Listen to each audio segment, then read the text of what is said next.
tiada Tuhan, yes, seperti-Mu, Yesus. Kau Allahku yang setia.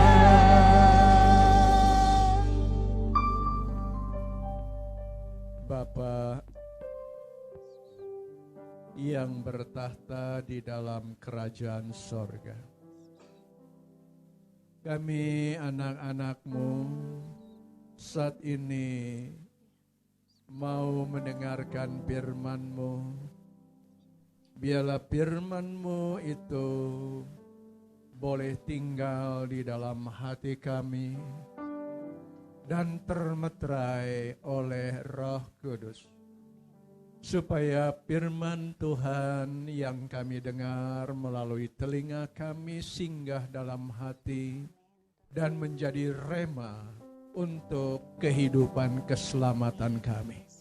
Setiap roh jahat, kuasa jahat, setan-setan yang ingin mengambil firman dari pikiran dan hati kami mengikatnya dan menghancurkan kuasanya di dalam nama Yesus Kristus Tuhan. Kami tutup bungkus tubuh kami, jiwa kami, roh kami bersama dengan keluarga dengan kuasa darah Yesus Kristus Tuhan.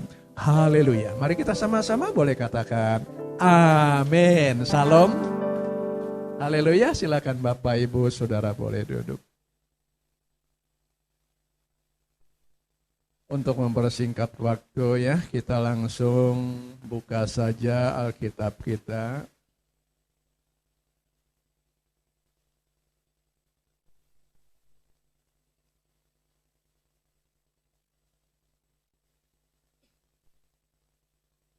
Yudas ayat 17 sampai ke 23. Yudas ayat 17 sampai 23. Yudas itu cuma satu pasal ya. Jadi nggak ada pasalnya ya. Yeah. Makanya tadi saya lihat pada bengong gitu ya, kok nggak disebutin pasalnya gitu ya. Ya bolehlah pasal 1 ya, karena memang itu cuma satu pasal ya. Makanya saya langsung ayat 17 sampai 23. Kita akan baca bersama-sama. Karena saya sudah diminta, apa Pak judulnya? Jadi hari Selasa atau hari Senin saya lupa ya, diminta untuk kasih PowerPoint segala ya. Jadi saya bilang waspada krisis iman menjelang akhir zaman. Waspada krisis iman menjelang akhir zaman. Kita baca, saya mulai ayat 17, Bapak Ibu Saudara dengan suara keras ya, kalau saya suka ulang ya, dengerin di rumah ya, nggak kedengeran gitu sidang jemaatnya ya, baca firman Tuhan. Karena saya ingin semuanya mendapat firman ya, karena firman itu kalau tidak diucapkan, dia tidak akan menjadi rema. Iblis mencuri, mengambilnya, makanya tipunya kita dibinasakannya, maka sedikit orang yang masuk dalam kerajaan sorga. Makanya jangan sampai kita kehilangan firman ya. Saya kan seringnya bilang ya, nanti kalau sampai di HP saudara itu di-delete ya, atau di-delete gitu ya, terus nggak ada lembaga Alkitab juga nggak nyetak lagi karena memang nggak ada yang mau beli gitu saudara ya, maka saudara kehilangan firman. Jadi kalau lupa firman, nabi palsu gampang memalsukannya saudara, tapi saudara punya Alkitab di rumah, saudara bisa baca, wah ini nabi palsu, pendeta-pendeta akhir zaman tuh banyak palsu saudara. Iya, saya terus terang aja ya, karena ini akhir zaman sedikit sekali. Saya sudah berkali-kali di sini ya, ini yang keempat kali kalau nggak salah saya di mimbar ini ya. Supaya jangan sampai telinga saudara tidak mendengar suara saudara sendiri. Yuk kita sama-sama ya, bergantian saya duluan ya. Ayat 17, ini perikopnya saya baca. Nasihat-nasihat untuk meneguhkan iman ya. Ayat 17. Tetapi kamu saudara-saudaraku yang kekasih, ingatlah akan apa yang dahulu telah dikatakan kepada kamu oleh rasul-rasul Tuhan kita, Yesus Kristus. Silakan.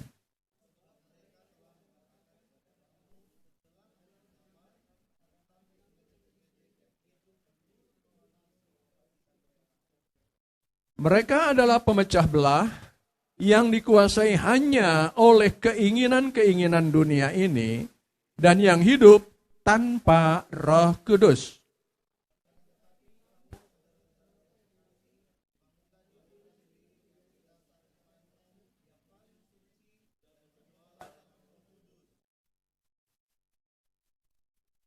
Saudara yang saya kasih dalam Tuhan, tunjukkanlah belas kasihan kepada mereka yang ragu-ragu. Ya, silakan. Ya, nanti saya teruskan ke 21. Silakan 23.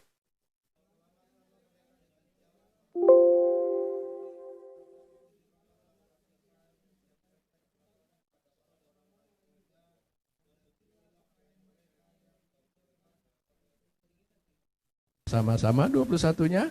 Peliharalah dirimu demikian dalam kasih Allah sambil menantikan rahmat Tuhan kita Yesus Kristus untuk hidup yang kekal. Saudara yang saya kasih dalam Tuhan, untuk apa sih kita berkumpul setiap hari Minggu? Saudara yang saya kasih dalam Tuhan, setiap hari Minggu kita mengumpulkan poin-poin kita untuk bisa masuk di dalam kerajaan sorga. Tanpa firman, tanpa kehidupan, maka tidak bisa kita masuk dalam kerajaan sorga. Amin, saudara. Sudah jelas, saudara, nggak ada satu orang juga, saya katakan nggak ada satu orang juga yang bisa masuk ke sorga tanpa Yesus. Amin. Maka saya tadi katakan waspada krisis iman menjelang akhir zaman.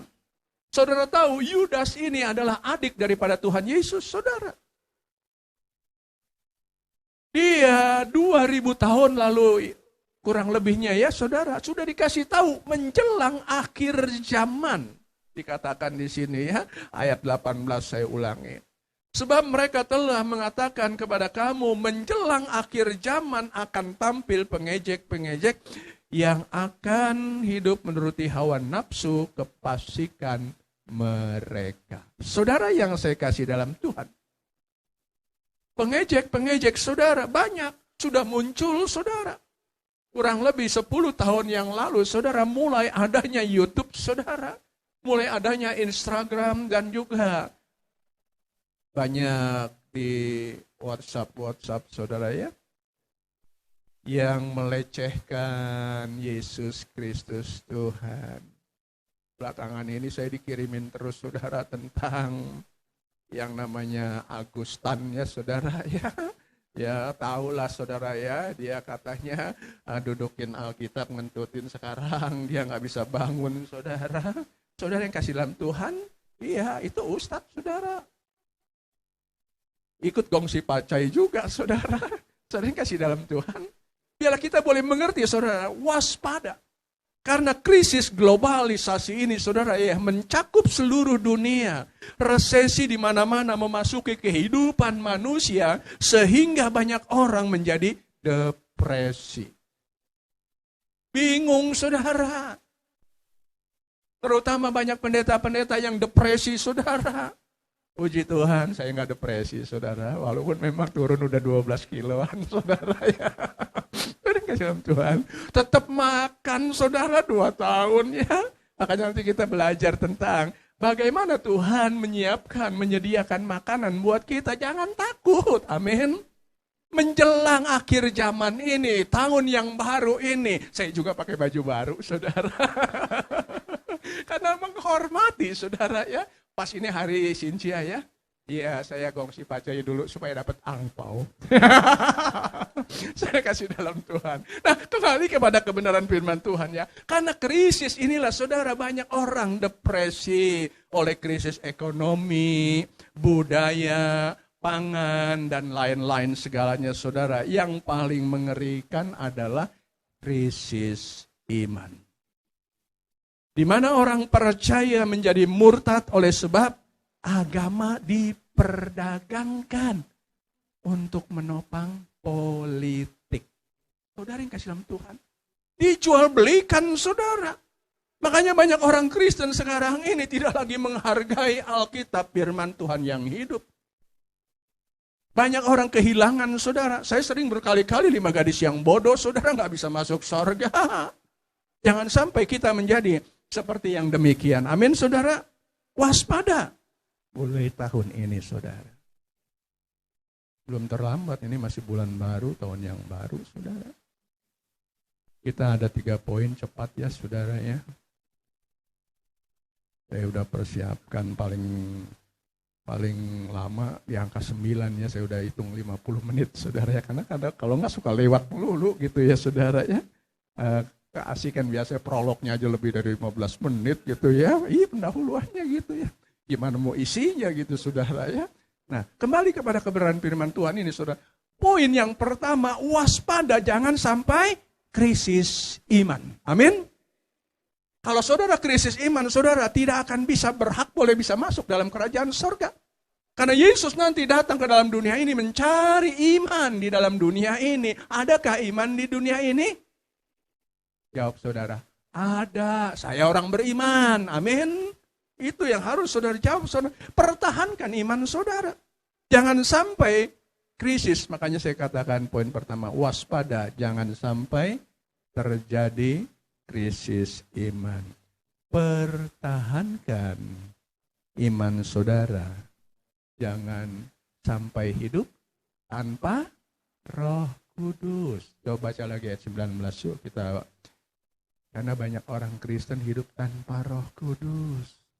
Pendeta juga banyak saudara. Ayo ayat 19. 1, 2, 3.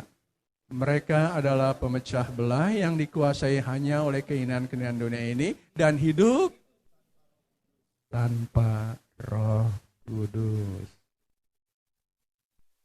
Pendeta tanpa Roh Kudus bisa nggak bikin mukjizat?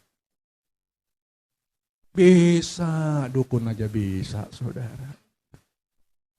Murid-murid Yesus belum penuh dengan Roh Kudus bisa menyembuhkan orang sakit, saudara. Roh Kudus baru terjadi memenuhi rasul-rasul sejak hari Pentakosta, saudara. Sebelumnya belum ada Roh Kudus, karena Roh Kudus itu Yesus sendiri masih ada di sana menjadi manusia, belum menyatakan diri sebagai Roh untuk memimpin kehidupan orang percaya. Saudara yang saya kasih dalam Tuhan, waspada, jangan sampai krisis iman.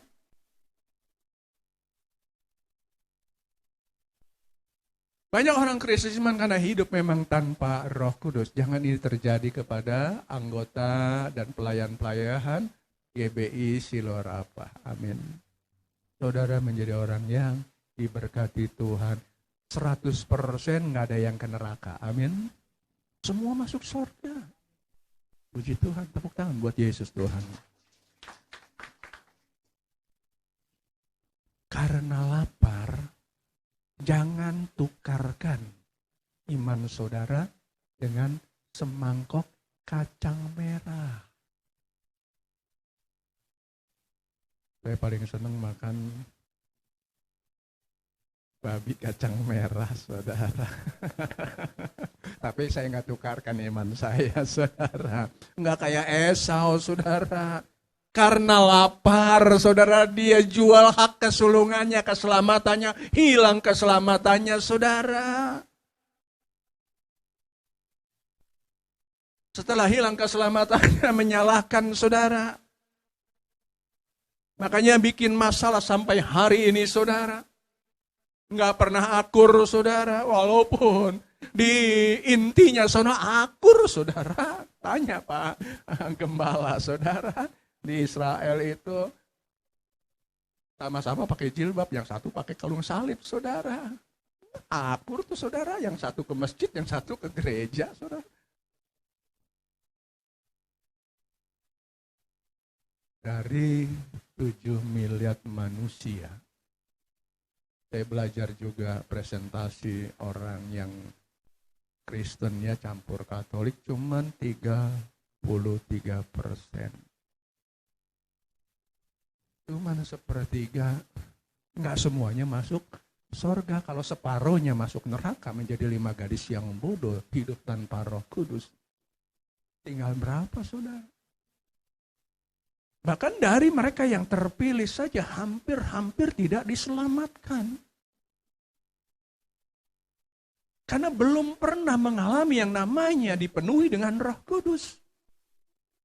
Karena masih banyak orang Kristen nggak tahu Roh Kudus itu siapa, saudara.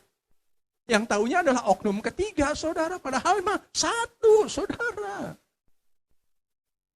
Bukan saya ngejek, saudara. Di mana-mana saya nggak pernah ngajarin Tritunggal, saudara. Karena Tuhan saya ehad kok. Saya baca di Ulangan pasal 6 ayat 4, Tuhan itu esa. Nggak ada 2, nggak ada 3, saudara. Kenapa kita yang repot? Alkitab nggak pernah bilang itu, saudara. Memang ada fungsi-fungsi 3, saudara. Tapi bukan berarti 3. Kita bilangnya kan Tuhan itu 1, tapi 3 pribadi. Bukan. 3 itu adalah 1, yang benar, saudara. Nah kembali, saya nggak akan bikin saudara pusing, saudara ya. Saudara harus pertahankan iman saudara, jangan sampai ditukarkan dengan semangkok kacang merah. Pertama-tama nih ya, anak-anak muda ya, jangan tukarkan imanmu dengan yang merah-merah ya, walaupun bajunya juga merah gitu ya. Ditukarkan dengan duit yang merah gitu, saudara. Apalagi bibir merah, saudara. Jangan, saudara. Binasa, saudara. Rian Gomokar ketawa, coba saudara. Saudara kasih dalam Tuhan. Kalau terima angpau boleh yang merah, tapi jangan ditukarkan juga ya. Tadi saya sudah sebutkan gongsi pacoy ya. Saudara yang kasih dalam Tuhan. Di akhir zaman ini banyak anak-anak Tuhan yang imannya rontok. Karena globalisasi, tidak suka firman Tuhan,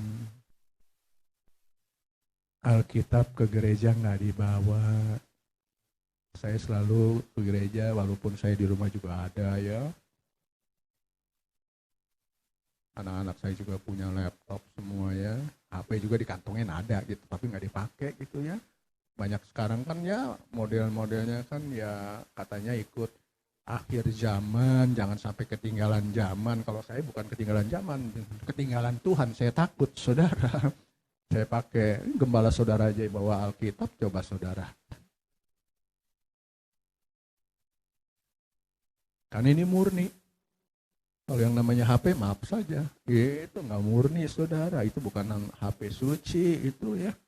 Banyak hal-hal yang bikin pusing kepala, saudara. Saya kadang-kadang males buka, saudara. Baru buka ayat, tahu-tahu diselipin yang begituan, coba, saudara. Aduh, puyengnya buka Alkitabnya, baca ya tiap hari Alkitab. Firman Tuhan. Makanya jangan sampai nanti kita tidak mendapatkan kasih sayang Tuhan. Karena firman Tuhan dianggap tidak relevan lagi. Keselamatan jadi hilang. Tadi saya katakan, 50% orang Kristen ke neraka. Udah ditulis dalam Alkitab. 5 gadis yang bodoh. Ini Alkitab yang ngomong bodoh, saudara. Kita orang anak-anak Tuhan yang bijaksana, amin. Yang masuk surga, saudara.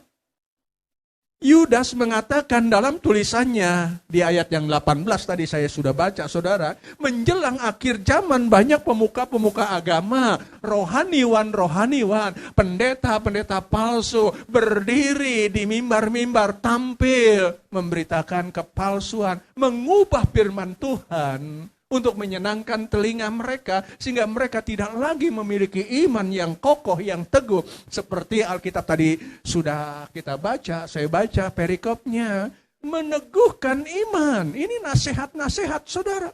Jangan sampai nanti iman kita rontok, hancur, hilang, Karena Yesus datang ke dalam dunia, tadi saya katakan, dia cari iman. Adakah iman di bumi ini? Itu Lukas 18 tuh ayat 8, saudara. Ya boleh dibaca, saudara. Lukas 18 ayat 8, saudara. Karena pendeta-pendeta palsu tampil di mimbar-mimbar, di medsos-medsos. Menjadi pengejek-pengejek. Karena apa? Hawa nafsu. Kenapa disebut hawa nafsu? Bukan Adam nafsu, saudara. Ya hawa nafsu, memang so Adam nggak nafsu. Dia makan pohon pengetahuan baik dan jahatnya. Sama-sama yuk. Aku berkata kepadamu, ia akan segera membenarkan mereka. Akan tetapi jika anak manusia itu, yaitu Yesus datang, adakah ia mendapati iman di bumi? Ada, saudara harus bisa bilang, ada, saya orangnya. Berani, saudara. Karena kita sudah bayar harga. Saudara yang kasih dalam Tuhan, banyak pengejek-pengejek, saudara. Karena hawa nafsu dan kefasikan mereka. Tahu fasik? Fasik itu tidak memperdulikan firman. Jadi jahat. Kalau saudara belajar bahasa Indonesia, ada KBBI dibaca, saudara. Direnungkan. Oh ini artinya fasik. Jadi ngerti, saudara. Meninggalkan iman. Menjauhkan daripada Tuhan. Jadilah orang jahat. Suka gosip. Ngomongin yang gak enak. Pengejek-pengejek ini banyak, saudara. Saya diejekin terus. Khotbah di GBI, Silor apa aja saya masih dilejekin terus, saudara. Di Facebook saya. Bahkan ada Instagram masuk yang jelek. Si Anton.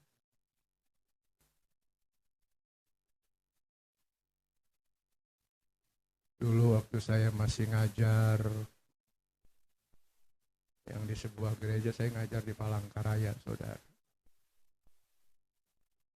Teman-teman saya semua ada 12 juga ngajar di sana. Nah, sesama dosen aja. Ngatain saya pendeta warteg. Khotbahnya pepesan kosong. Karena mereka nggak setuju, karena mereka nggak tahu kalau nama Bapa itu Yahweh, saudara. Dia alergi dengan nama ini. Saya selalu sisipkan ini, saudara, supaya saudara jangan sampai nanti melanggar. Kenapa Bapa nggak menyelamatkan kita? Yang menyelamatkan Yesus, saudara. Saudara harus bisa mengerti, saudara. Kita akan masuk nanti ke poin yang ketiga, kita mengerti ini, saudara. Makanya saudara, di akhir zaman ini saudara, krisis iman terjadi. Tuhan Yesus sudah tahu di akhir zaman akan terjadi krisis iman. Itu sebabnya Tuhan Yesus berkata tadi yang dalam Lukas 18 ayat yang ke-8, adakah iman? Ternyata iman itu cuma 50% yang ada dalam dunia ini, yaitu 5 gadis yang bijaksana, yang bodoh hidup tanpa Roh Kudus, nggak bisa menikmati berkat-berkat Tuhan, nggak bisa masuk, pintu surga ditutup, saudara. Sama-sama percaya Yesus, 5 gadis bodoh. Percaya Yesus, dia bawa pelita. Yesus adalah terang dunia, dia memiliki terang, tapi dia nggak mempersiapkan minyak. Maka pada waktu mempelai datang, mereka kehabisan minyak di tengah jalan. Makanya pada waktu yang bodoh minta sama yang bijaksana bilang, nggak bisa, saya bagi separuh ke kamu. Nanti sama-sama di tengah jalan mati. Nggak cukup, ini memang sudah disediakan cukup untuk menyambut mempelai datang. Ternyata benar, saudara, pada waktu Yesus datang, yang 5 gadis ini nggak punya minyak. Akhirnya kelimpungan, ketakutan. Dia tetap memaksa minta, tapi yang bijaksana bilang, beli aja sana di warung. Apa bisa Roh Kudus beli di warung? Saking bodohnya, nurut dia pergi ke warung saudara. Ya nggak ada yang jual saudara. Begitu balik, pintu surga ditutup. Dia ketuk-ketuk, Tuhan, Tuhan bukakanlah kami pintu. Yesus bilang apa? Siapa kamu? Aku tidak pernah mengenal engkau. Jangan sampai Tuhan Yesus berkata kepada kita seperti itu. Amin. Persiapkan hidup saudara. Tahun 2023 ini orang-orang takut kegelapan. Kita tidak perlu takut, amin. Karena ada terang Tuhan, Yesus terang dunia, amin. Dia hidup dalam hidup kita. Poin yang kedua, tadi yang pertama poinnya apa? Waspada, jangan sampai krisis iman. Yang kedua, jangan takut kelaparan. Banyak orang Kristen takut, saudara. Di PHK, teman saya punya showroom 3, ada di Kelapa Gading, ada di Kemayoran, bahkan ada dekat daerah rumah saya, Pos Harapan Indah. Tutup, ambrol, saudara. Dia bingung minta didoakan karena rumahnya mau dijual.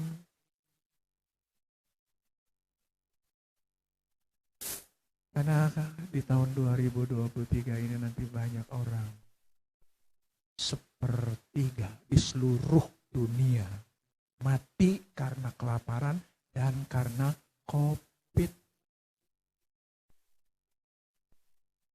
Saudara jangan takut, amin. Jangan takut mati kelaparan. Tuhan pasti sediakan, amin. Memang menjelang akhir zaman ini, kan udah dikasih tahu sama Yudas saudara bahwa akhir zaman banyak orang yang akan murtad karena lapar, menjadi kafir, menukarkan, membuang imannya, tidak percaya lagi firman Tuhan bahwa Yesus adalah Tuhan. Untuk mempertahankan iman, berdoalah dalam Roh Kudus. Yuk 20, 21 tadi dari Yudas kita baca pelan-pelan.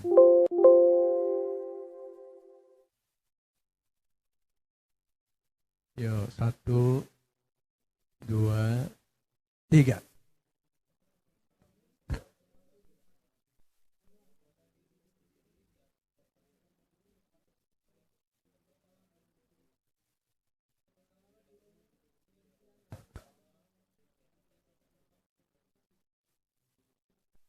Iya, jadi kita harus ya berdoa dalam Roh Kudus. Sudahkah Roh Kudus menjadi partner dalam kehidupan doa saudara? Makanya kalau berdoa, undang Roh Kudus. Suruh masuk dalam hidup saudara. Karena waktu kepenuhan Roh Kudus, Tuhan Yesus juga bilang minta. Roh Kudus penuhi saya. Masuklah dalam hidup saya, menguasai tubuh jiwa roh saya. Pada waktu saudara berdoa, maka Roh Kudus bersama-sama berdoa, memberikan apa yang menjadi kebutuhan hidup kita. Amin. Belajar hidup bersama dengan Roh Kudus. Walaupun hidup suami istri ya, seperti yang waktu saya pertama pembukaan di sini kan saya hadir ya waktu itu ya. Gembala kita ya, Pastor Srera Pali bilang kemana-mana dia berdua sama istrinya. Sampai tidur juga berdua, kata saudara ya. Puji Tuhan. Nah kita jadi bertiga sama Roh Kudus saudara ya. Memuliakan Tuhan. Maka apa yang menjadi kebutuhan hidup kita, Tuhan pimpin, Tuhan berkati, Tuhan nyatakan dalam kehidupan kita. Amin. Jadi jangan takut mati kelaparan ya. Karena pada waktu kita berdoa dalam Roh Kudus, maka iman saudara akan diteguhkan, tidak rontok, menjadi sehat, dan tidak cacat mental. Orang yang cacat mental jadi tukang minta-minta, saudara. Minta belas kasihan, saudara. Saya bilang sama istri saya, walaupun saya mati kelaparan, yang malu itu Tuhan. Yang kedua, gereja, saudara. Saya nggak mau minta-minta. 2 tahun nggak ada pelayanan, tetap dikasih makan sama Tuhan 3 kali sehari. Begitu juga saudara, ada yang makan 5 kali sehari? Ya, itu rakus namanya saudara ya. 3 kali, saudara, pagi, siang, malam. Breakfast, lunch, dinner, saudara ya. Itu yang benar, saudara ya. Kalau mau puasa, ya puji Tuhan. Saya puasa nasi udah hampir lewat 2 tahun, saudara ya. Ya, bukan berarti saya sok gitu ya, karena memang saya sedikit banyak mempersiapkan untuk akhir zaman. Kan di depan saya ada kebun gitu, saudara ya. Jadi nggak punya beras juga nggak apa-apa, saudara. Saya cuma makan daun pepaya. Ya ada pepaya Jepang, ada pepaya benerannya gitu, saudara ya. Ada ya, istri saya juga lagi belajar nanam anggur, udah berbuah juga gitu, saudara ya. Dikasih dalam Tuhan. Jadi ada pisang, ada ya macam-macam lah. Yang paling banyak saya makan adalah pohon ara, buahnya bukan pohonnya, saudara ya, yang saya makan, saudara. Puji Tuhan. Pak, itu kan yang udah dikutuk sama Yesus, yang dikutuk mau udah mati, saya bilang gitu. Yang nggak dikutuk tetap berbuah, yang nggak berbuah itulah yang dikutuk, saudara. Makanya tempat saya berbuah terus sepanjang tahun, ya dari tahun berapa tuh, 2011 ya, sampai hari ini, saudara ya, itu berbuah terus, saudara. Saya pernah naikin ya, saya bilang saya pengen jadi Sakius, saya bilang gitu, saudara ya. Cuman nggak dipoto aja waktu itu, saudara. Saking tingginya akhirnya saya potong, saudara ya. Saya nanam lagi yang lain. Nah, kembali kepada kebenaran firman Tuhan. Jangan takut mati kelaparan, jangan sampai cacat mental dalam hidup saudara, dalam dunia yang gelap. Jangan takut, sembako mahal. Amin. Wahyu 6 ayat 6 katakan apa? Secupak gandum sedinar, 3 cupak jelai sedinar. Berapa tuh sedinar? Yuk baca Matius 20 ayat 2.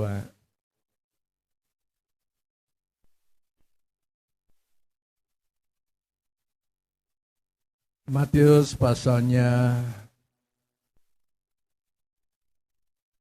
yang ke-20 ayat 2, 1, 2, 3. Setelah ia sepakat dengan pekerja-pekerja itu mengenai upah sedinar sehari, ia menyuruh mereka ke kebun anggurnya. 1 dinar upah seorang pekerja sehari. Dan ini untuk makan sendiri. Pagi, siang, sore. Bahasa Yunani, koinik. Itu secupak. Diliterin 1,9. Bisa buat makan cuman sendiri. Makanya kalau keluarga akhirnya beli sedinar 3 cupak jelai. Jelai itu makanan burung. Jawawut, saudara. Dulu saya punya burung gelatik, saya piara. Pokoknya saya jadiin duit lah gitu, saudara ya. Dulu, saudara ya. Saya punya burung parkit. Kalau dikasih makan jagung nggak bisa burung parkit, saudara. Kalau kasih jagung mentah bisa, dia masih empuk ya. Kalau yang grondol nggak bisa. Bisanya jawawut. Kelebihan jawawutnya, ibu saya masak, saudara, bubur. Jadiin bubur kayak bubur ketan hitam, saudara. Enak, saudara. Nah, itulah yang dimakan pada waktu itu karena kesulitan. Secupak gandum sedinar, 3 cupak jelai sedinar. Upah 1 hari, saudara. Bagaimana, saudara? Kehidupan kita semuanya ini, saudara.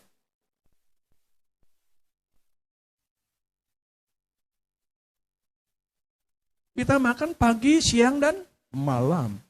Pagi Tuhan pasti siapkan, saudara, jangan takut. Walaupun nanti harga beras sedinar itu satu hari seorang pekerja, kalau saudara ya di sini pasti pengalamannya untuk upgrade ini ya, untuk renovasi gedung. Ya berapa sehari satu orang ini untuk upah tukang?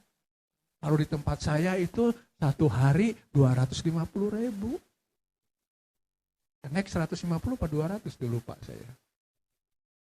Nah, 250.000 itu satu hari kerja, satu dinar habis buat makan. Walaupun nanti beras harganya 250.000 satu kilo.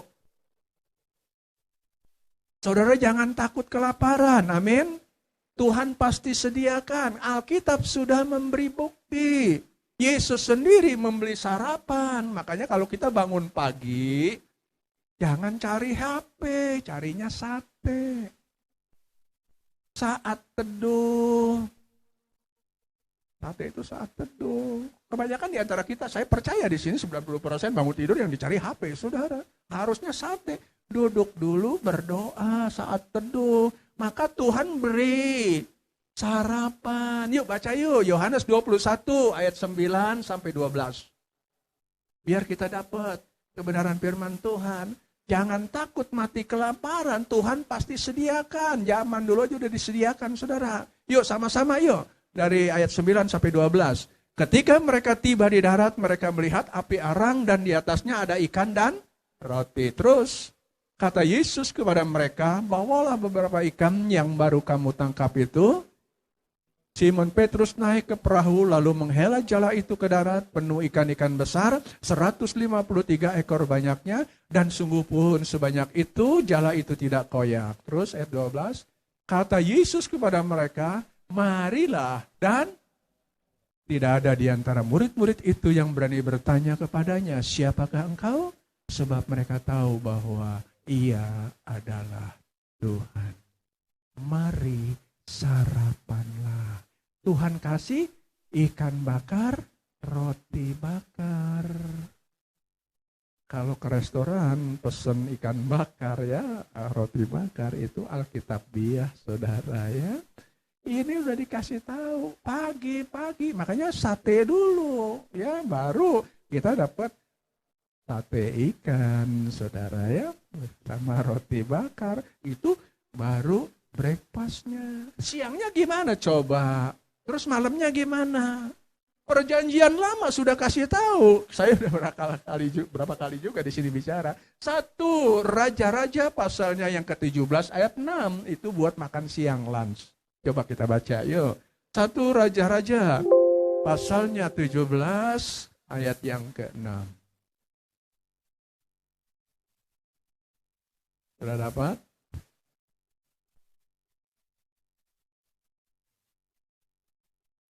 1, 2, 3. Pada waktu pagi dan petang,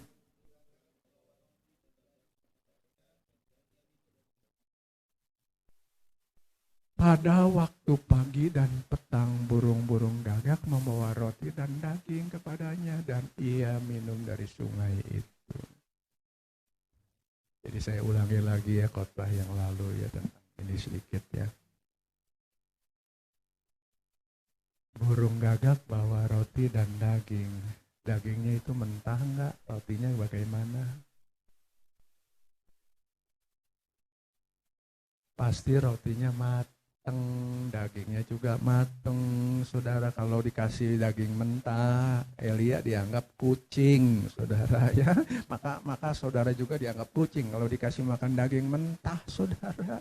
Dikasih makan daging udah mateng, saudara. Makanya saya lagi tuh ngeledek, saudara ya. Kan ini lagi ngetren ya, mungkin aja pada waktu zaman Elia itu dibawain rendang babi, saudara ya, dan roti bakar. Oh, enak, saudara. Kita belum makan makanan roti McDonald, saudara ya. Itu Elia udah duluan makan ya. Pasti enak kalau roti begitu aja juga memang enak sih ya. Tapi ya bosen lah kalau 3 tahun lebih ya dikasih makan roti aja gitu, saudara ya. Nah, saudara yang kasih dalam Tuhan luar biasa. Pagi dan petang kenyang, saudara. Nah, untuk Dinernya, makan malamnya, kita baca. 1 Raja-Raja juga, pasal tadi kan 17, sekarang 19.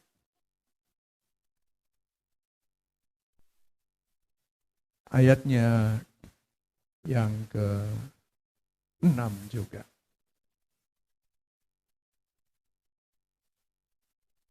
Ketika ia melihat sekitarnya, maka pada sebelah kepalanya ada roti bakar dan sebuah kendi berisi air. Lalu ia makan dan minum, kemudian berbaling pula. Terus kita lanjutin sampai ayat 8. Terus ayat 8.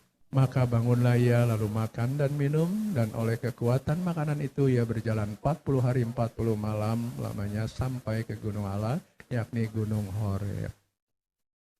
Jadi 2 kali tuh malaikat kasih makan double porsi lu malam saudara, sampai itu 40 hari 40 malam, nggak kelaparan. Puji Tuhan, saya 2 tahun nggak kelaparan, saudara ya. Pasti saudara juga mengalaminya, saudara ya. Itu Tuhan sediakan. Jadi jangan takut mati kelaparan. Tuhan udah siapkan semuanya.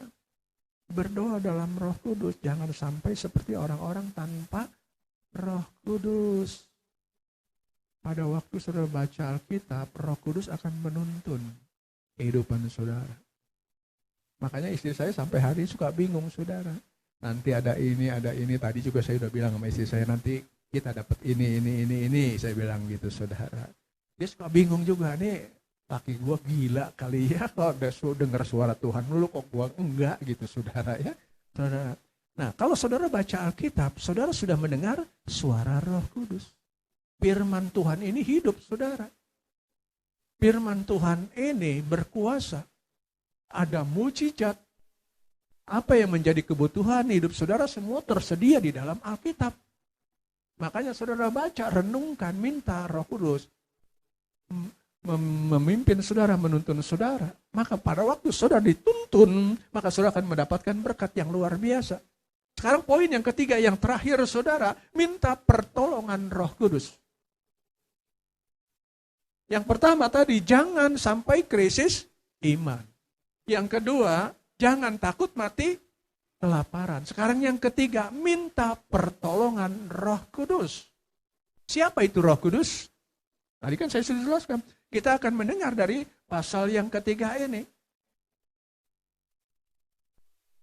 Kita baca Matius 1 ayat 18. Biar kita tahu siapa itu Roh Kudus.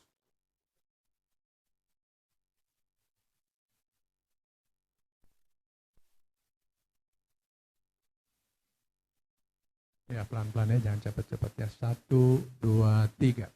Kelahiran Yesus Kristus adalah seperti berikut. Pada waktu Maria ibunya bertunangan dengan Yusuf, ternyata ia mengandung dari Roh Kudus sebelum mereka hidup sebagai suami istri. Bapa Yahweh yang roh. Banyak orang Kristen, banyak pendeta nggak tahu. Saya sebelum jadi pendeta, sebelum jadi orang Kristen, saya sudah tahu bapaknya atau Tuhannya orang Kristen itu Yahweh. Saya udah tahu dulu, saudara. Tapi justru setelah saya jadi orang Kristen, banyak pendeta nggak tahu kalau Yahweh itu Bapa di sorga.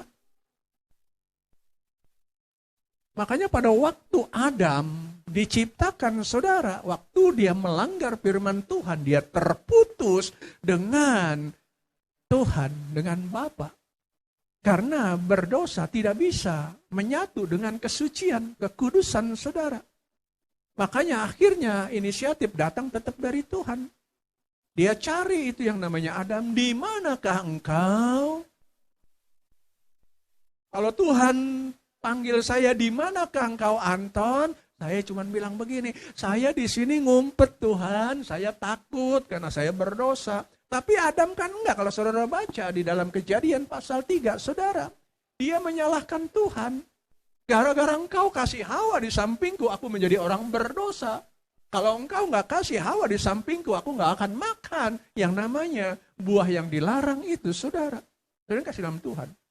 Selalu menyalahkan Tuhan, mencari kambing hitam. Itu biasa manusia sampai hari ini. Kalau ditegur, kalau salah, selalu menyalahkan orang lain, saudara.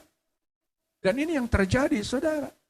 Makanya pada waktu Bapa yang roh ini, saudara, itu namanya roh.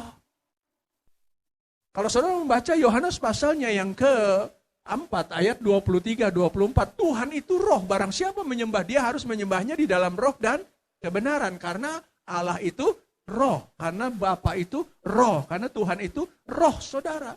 Maka Bapa Yahweh yang roh ini masuk ke dalam rahim Maria. Maka dikatakan di ayat yang ke-21-nya, saudara, dia mengandung dari Roh Kudus. Dikatakan berilah nama dia Yesus. Nama dari sorga, Yesus.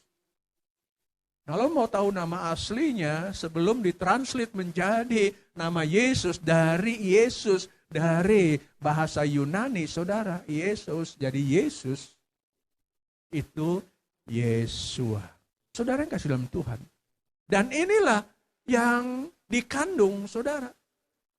Jadi Bapa yang roh itu masuk ke dalam rahim Maria. Dia mengandung Roh Kudus. Yang lahir siapa? Yesus, Yesua, betul saudara. Jadi Roh Kudus itu Yesus. Roh Kudus itu Bapa.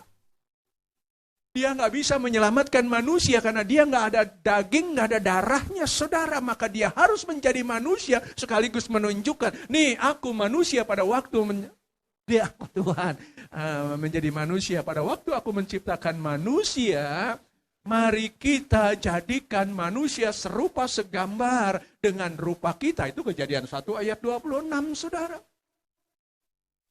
Dikatakan kita ada 3 fungsi. Bukan 3 pribadi, saudara. 3 pribadi ya 3, saudara. Ada Bapa, ada Anak, ada Roh, saudara. Tapi 3 fungsi. Fungsi yang pertama, Bapa yang roh nggak bisa menyelamatkan manusia yang jatuh dalam dosa karena harus ditebus oleh darah.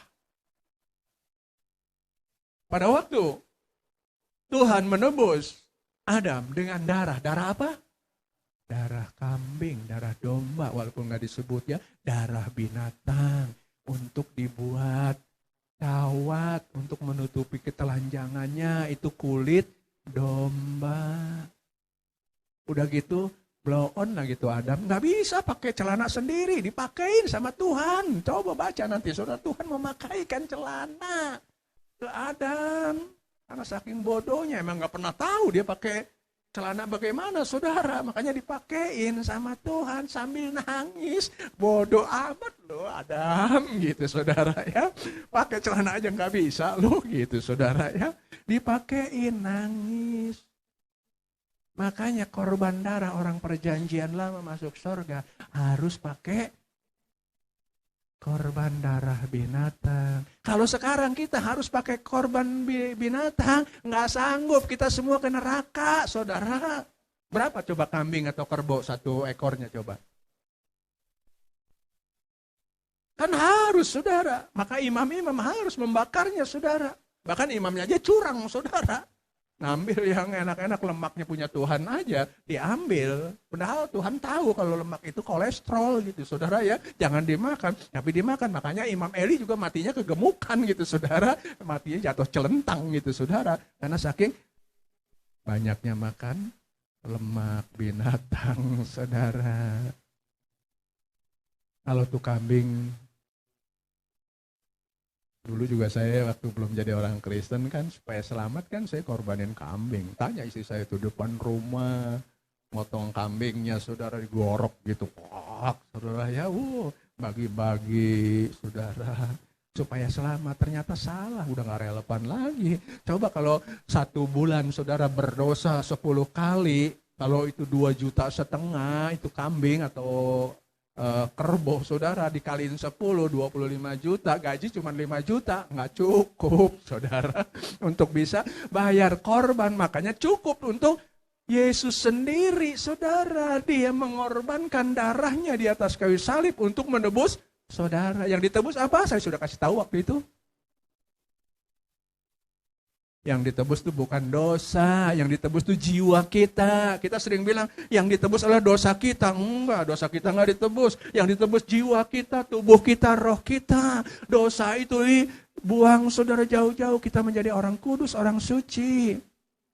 Kalau dosa yang ditebus, dosanya masuk surga. Kitanya ke neraka, saudara. Yang ditebus adalah jiwa kita dari dosa, perbuatan salah. Ngaku sama Tuhan. Tuhan, saya orang berdosa, saya jahat, ampuni saya Tuhan.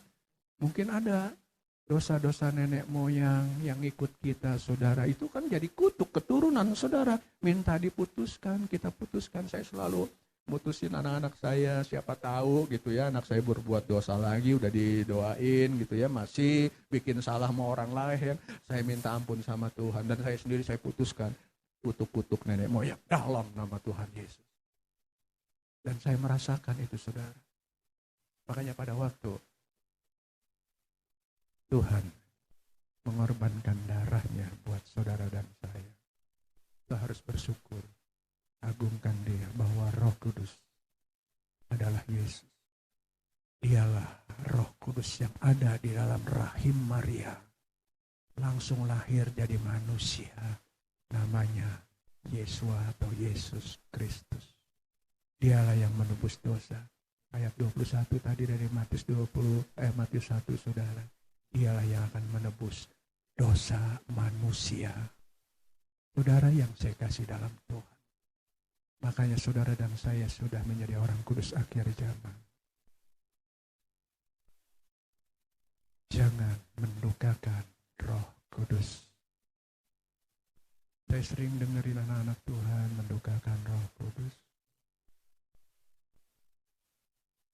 Ingat saudara, kalau saudara mendukakan Roh Kudus, saudara akan menghujat Roh Kudus. Efesus 4 ayat 30. Jangan mendukakan Roh Kudus. Ya boleh lebih cepat ya, biar kita, soalnya udah pas 9 tuh ya. Jadi saya kelewat dikit gak apa-apa ya. Dan janganlah kamu mendukakan Roh Kudus Allah yang telah memeteraikan kamu menjelang hari penyelamatan. Kalau saudara mendukakan Roh Kudus, maka saudara akan memadamkan Roh Kudus. 1 Tesalonika pasalnya yang keempat ayat 18.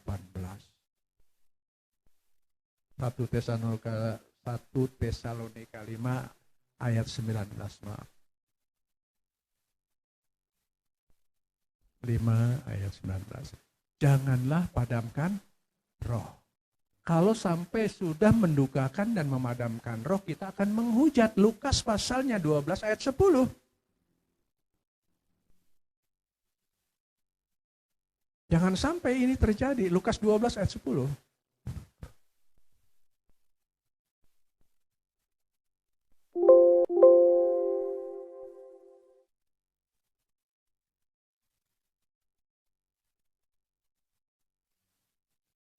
Setiap orang yang mengatakan sesuatu melawan anak manusia, ia akan diampuni. Tetapi barang siapa menghujat Roh Kudus, ia tidak akan diampuni. Seperti tadi itu Agustan, saudara ya, menghujat Roh Kudus ya. Saudara yang kasih Tuhan nggak ada ampun, dia tinggal nunggu matinya aja, saudara. Maaf. Jadi jangan sampai kita mendukakan Roh Kudus, memadamkan dan menghujat. Kalau sudah menghujat, kita akan menjadi orang yang berdosa kekal. Markus pasal 3 ayat 29.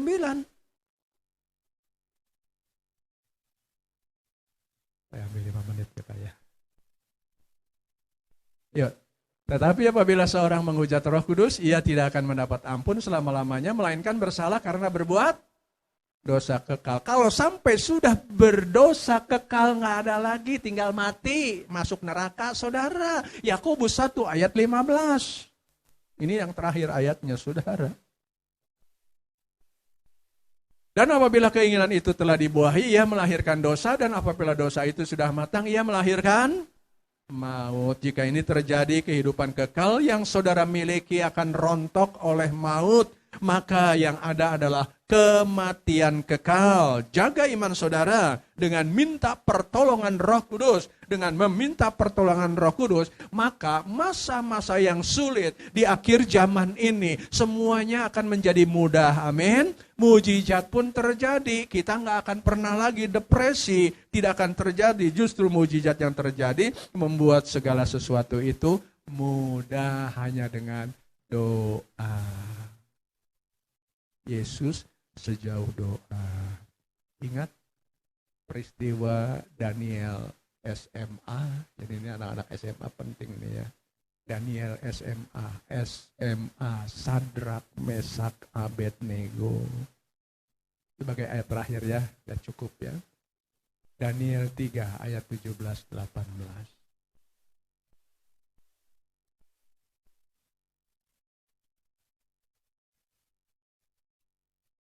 Sama-sama. 1, 2, 3.